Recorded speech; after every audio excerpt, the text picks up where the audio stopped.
Hi అండి, అందరికీ వందనాలండి. యెషయా గ్రంథము 66వ అధ్యాయం అండి. లాస్ట్ అధ్యాయం అండి. మొత్తం 24 వచనాలు ఉన్నాయండి. 66th చాప్టర్ అండి. యెహోవా ఇలాగు సెలవిచ్చుచున్నాడు, ఆజ్ఞ ఇచ్చుచున్నాడు. ఆకాశము నా సింహాసనము, భూమి నా పాదపీఠము. మీరు నా నిమిత్తము కట్టడనుద్దేశించి ఇల్లు ఏపాటిది? నాకు విశ్రమస్థానముగా మీరు కట్టనుద్దేశించినది ఏపాటిది? అవన్నీయు నా హస్తకృత్యములు,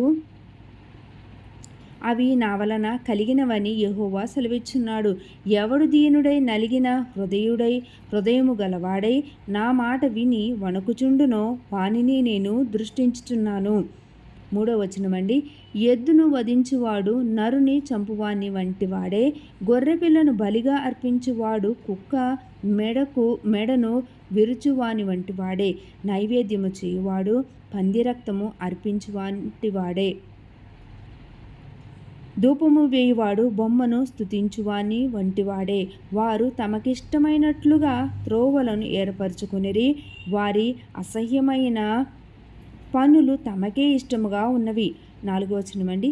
నేను పిలిచినప్పుడు ఉత్తరమిచ్చువాడొకడును లేకపోయెను, నేను మాటలాడినప్పుడు వినువాడొకడును లేకపోయెను. నా దృష్టికి చెడ్డదైన దాని చేసిరి, నాకిష్టము కాని దాని కోరుకునిరి. కావున నేనును వారిని మోసములో ముంచుదును, వారు భయపడు వాటిని వారి మీదికి రప్పించెదను. 5వ వచనమండి. యెహోవా వాక్యమునకు భయపడువారులారా, ఆయన మాట వినుడి. మిమ్మును ద్వేషించుచు నా నామమును బట్టి మిమ్మును త్రోసివేయు మీ స్వజనులు మీ సంతోషము మాకు కనబడునట్లు యెహోవా మహిమనొందునుగాక అని చెప్పుదురు, వారే సిగ్గుపడుదురు. ఆలకించుడి.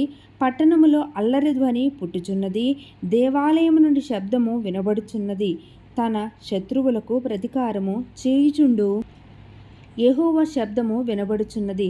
ప్రసవవేదన పడక మునుపు ఆమె పిల్లను కనినది, నొప్పులు తగులక మునుపు మగపిల్లను కనినది. అట్టి వార్త ఎవరు వినియుండిరి? అట్టి సంగతులు ఎవరు చూచిరి? ఒక జనమును కనుటకు ఒకనాటి ప్రసవవేదన చాలునా? ఒక నిమిషములో ఒక జనము జన్మించిన. సియోనునకు ప్రసవవేదన కలుగగానే ఆమె బిడ్డలను కనెను. నేను ప్రసవవేదన కలుగచేసి కనిపింపక మానెదనా అని యెహోవా అడుగుచున్నాడు. పుట్టించువాడనైన నేను గర్భమును మోసెదనా అని నీ దేవుడు అడుగుచున్నాడు. 10వ వచనమండి. యెరూషలేమును ప్రేమించువారులారా, మీరందరూ ఆమెతో సంతోషించుడి, ఆనందించుడి. ఆమెను బట్టి దుఃఖించువారులారా, మీరందరూ ఆమెతో ఉత్సహించుడి. ఆదరణకరమైన ఆమె స్తన్యమును మీరు కుడిచి తృప్తి నొందెదరు. ఆమె మహిమాతిశయము అనుభవించుచు ఆనందించెదరు. యెహోవా ఇలాగు సెలవిచ్చున్నాడు, ఆలకించుడి. నది వలె సమాధానమును ఆమె యొద్దకు పారజేయుదును. మీరు జనముల ఐశ్వర్యమును అనుభవించినట్లు ఒడ్డు మీద పొర్లిబారు జల ప్రవాహం వలె మీ యొద్దకు దానిని రాజేతును. మీరు చంకను ఎత్తికొనబడెదరు, మోకాళ్ళ మీద ఆడింపబడెదరు. ఒకని తల్లి వానిని ఆదరించినట్లు నేను మిమ్మును ఆదరించెదను. యెరూషలేములోనే మీరు ఆదరించబడెదరు. మీరు చూడగా మీ హృదయము ఉల్లసించును, మీ ఎముకలు లేత గడ్డి వలె బలియును. యెహోవా హస్త బలము ఆయన సేవకుల ఎడల కనుపరచబడును. ఆయన తన శత్రువుల ఎడల కోపము చూపును. 15వ వచనమండి. ఆలకించుడి. మహాకోపముతో ప్రతీకారము చేయుటకును అగ్నిజ్వాలలతో గద్దించుటకును యెహోవా అగ్ని రూపముగా వచ్చుచున్నాడు. ఆయన రథములు తుఫాను వలె త్వరబడుచున్నవి. అగ్ని చేతను తన ఖడ్గము చేతను శరీరులందరితో ఆయన వ్యాజ్యమాడును. యెహోవా చేత అనేకులు హతులవుదురు. 17వ వచనమండి. తోటలోనికి వెళ్ళవలెనని మధ్య నిలుచుచున్న ఒకని చూచి తమ్మును ప్రతిష్ఠించుకొనుచు పవిత్రపరచుకొనుచున్న వారై పంది మాంసమును హేయ వస్తువును పంది కొక్కులను తినువారును ఒకడును తప్పకుండా నశించెదరు. ఇదే యెహోవా వాక్కు. వారి క్రియలు వారి తలంపులు నాకు తెలిసయ్యున్నవి. అప్పుడు సమస్త జనములను ఆయా భాషలు మాట్లాడు వారిని సమకూర్చెదను. వారు వచ్చి నా మహిమను చూచెదరు. నేను వారి ఎదుట ఒక సూచక క్రియను జరిగించెదను. 19వ వచనమండి. వారిలో తప్పించుకొనిన వారిని విలుకాండ్రైన తర్షీసు పూలు లూదు అను జనుల యొద్దకును, తుబాలు యావాను నివాసుల యొద్దకును నేను పంపెదను. నన్ను గూర్చిన సమాచారము విననట్టియు నా మహిమను చూడనట్టియు దూరద్వీప వాసుల యొద్ద వారిని పంపెదను.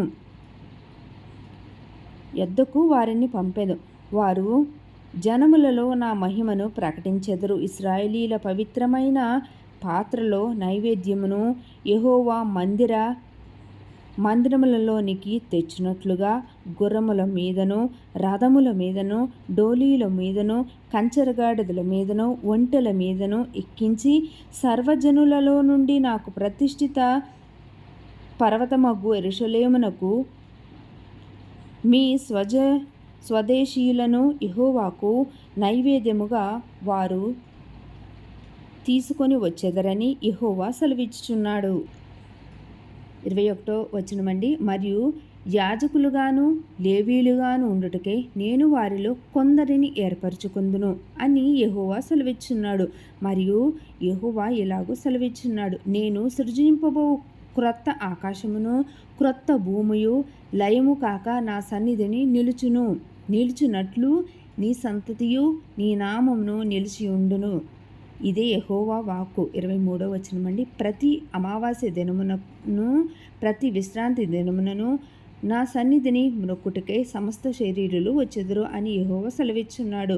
24వ వచనమండి. యెషయా గ్రంథంలో లాస్ట్ వచనం ఇది.